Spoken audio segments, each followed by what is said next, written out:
I still hear that ticking sound at night, though the watch hasn't worked since 1968. Time has a strange way of folding in on itself. It loops, lingers, stretches long on lonely days, then vanishes when you need it most. I should know. I'm 78 years old, and I've spent the better part of the last 2 decades with nothing but memories and a stubborn old pocket watch for company. The watch doesn't work anymore. Hasn't for decades. But I keep it close. Every morning, I slip it into the breast pocket of my flannel shirt like I've done since I was a boy. It belonged to my father, Robert Greene. He passed it to me with a firm hand and eyes full of something I didn't understand back then. Maybe guilt, maybe sorrow, maybe both. I live alone now in a creaky, 2-story house on the outskirts of a small town in Vermont. Snow comes early here, the kind that sits on your roof for weeks, like an old dog that refuses to leave your porch. It's peaceful, too peaceful sometimes. Most days are a slow shuffle between reading by the fireplace, watching the birds pick at frozen seed, and nodding off in my recliner. But lately something's been gnawing at me. A pull, a voice from somewhere in the attic of my memory. It whispers one simple, haunting phrase: "Find what I left for you, son. One day when you're ready." Those were my father's last words to me. He said them in 1968, the night before he died in his sleep. I was 21, fresh out of the army, still smelling of gunpowder and regret. He was a man of few words, even fewer smiles. But when he said that, his hand resting on mine, his breath ragged, I saw something flicker behind his tired eyes. Urgency. I never followed through. Over the years, I told myself 100 reasons why. Life got busy. I moved north.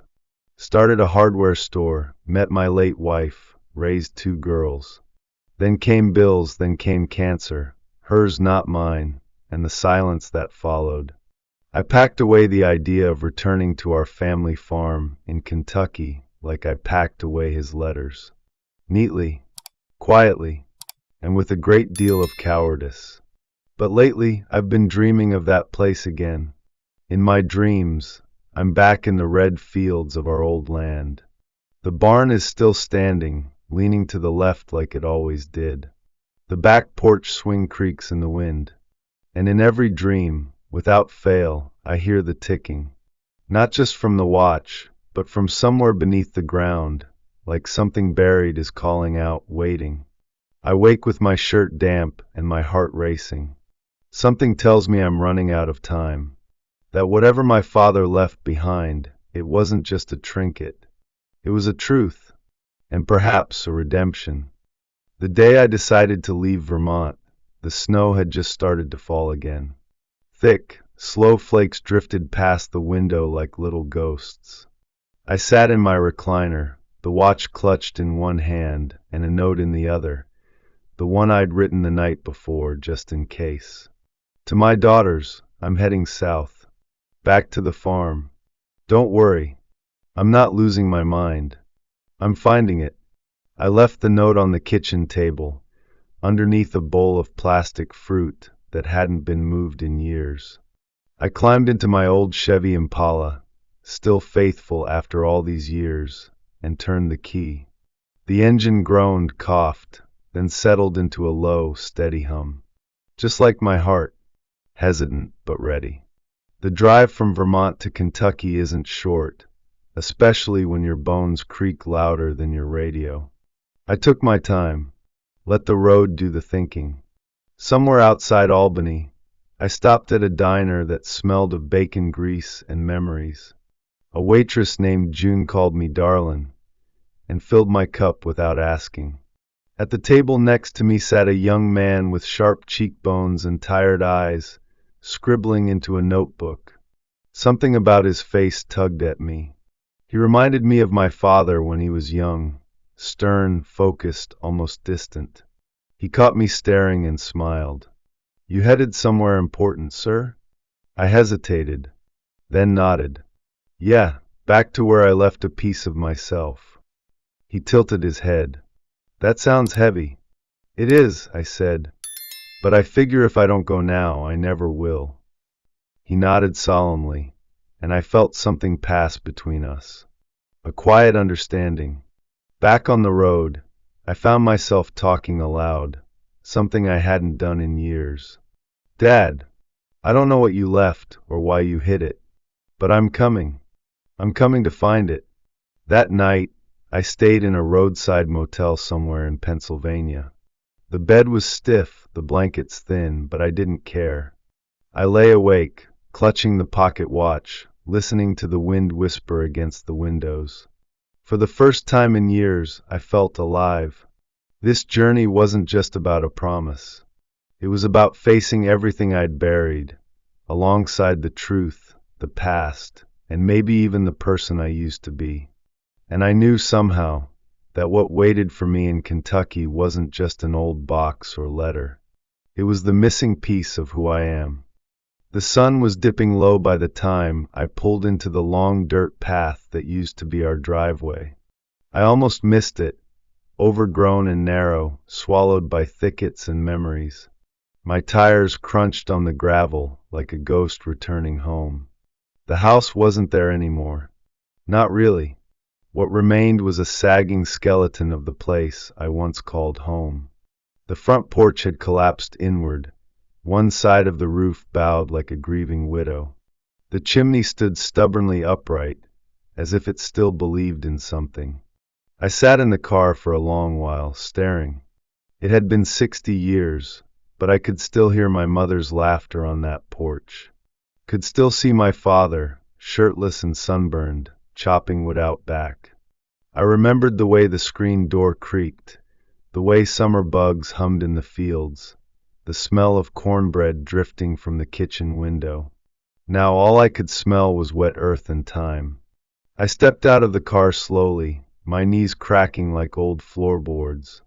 The pocket watch was in my hand, as always. I didn't know what I was looking for yet. I just knew I had to be here. I walked the perimeter of what used to be the house, the barn still visible beyond the weeds. The cellar door, rusted and clinging to its hinges, gaped open like a wound. But it wasn't until I reached the old oak tree behind the barn that I felt it. The pull. I remembered my father standing here one evening after Mama died. He was quiet, holding that same watch, his other hand gripping a shovel. "You ever feel like some things are better left buried, son?" he asked me back then. I was 17. I told him no. I was wrong. I knelt down slowly, the dirt soft beneath my fingers. After a few minutes of clawing through roots and worms, I hit something hard, wood brittle and damp. A small chest wrapped in canvas. I pulled it out, heart hammering. It was lighter than I expected. I sat back against the oak and opened it. Inside were bundles of yellowing letters, wrapped in twine. A photograph of my mother, younger than I'd ever seen her, holding a baby I didn't recognize. A worn Bible. And then a folded envelope labeled in my father's sharp, stoic handwriting. "To Walter, when you're ready." My hands trembled as I opened it. The letter was short, but every word sliced deep. "Son, if you're reading this, I reckon I've been gone a long time. There's no easy way to say this, so I won't try fancy words. You have a brother. His name is Elliot. I had him with a woman I loved before I met your mother. We were young. War tore things apart, and I made a mistake, several really. I didn't tell you because I was ashamed. I didn't know how to ask your forgiveness while I still had time. But you deserve to know the truth. And maybe, just maybe, you'll want to find him. A brother." My breath caught in my throat. I sat there for a long time, staring into the woods, the letter clutched in my hand. I wasn't angry. I wasn't even shocked. I was hollow, and somehow full at the same time. So much made sense now, the heaviness in my father's eyes, the way he held back affection, the silence he carried like a second skin. I reached back into the chest and found a second envelope, this one unopened, addressed to someone named Elliot Warner, care of a small town in Tennessee. The stamp was from 1972. It had never been sent. My father had written him, but never found the courage to mail it. That night, I slept in the car, parked in the shadow of the ruined barn, the letter to Elliot in my hand, the pocket watch in my chest pocket, still silent, but heavier than ever. Tomorrow, I would drive south again. Tomorrow, I would find my brother. I found him in Nashville. A modest brick house on a quiet street, the mailbox rusted, wind chimes clinking lazily in the breeze. I sat in the car for nearly an hour before knocking.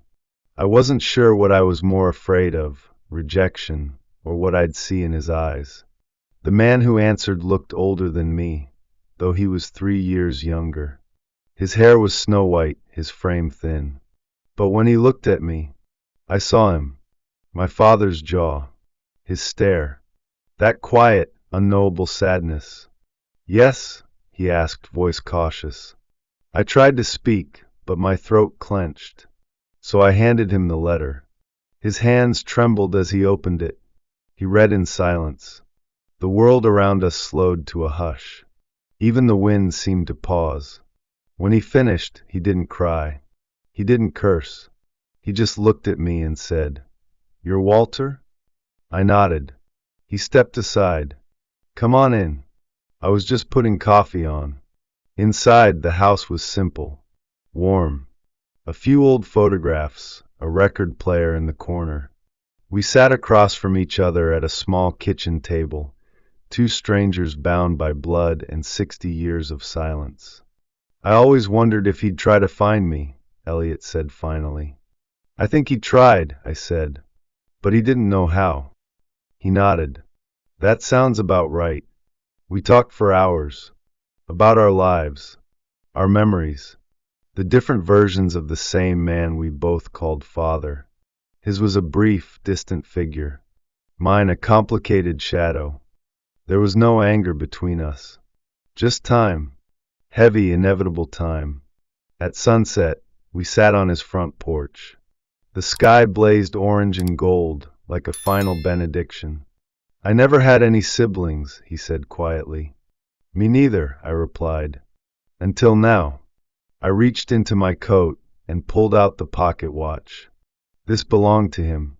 I think it should belong to both of us now. He took it gently, like holding a newborn. Neither of us spoke for a while. As the sky faded to dusk, I felt something loosen in my chest. A tightness I hadn't even realized I'd been carrying. Not all endings are loud. Some are soft, like a whisper or a gentle hand on your shoulder. I didn't know how many more years I had. Neither did Elliot. But I knew this: we would spend them knowing each other. And sometimes that's all family really is.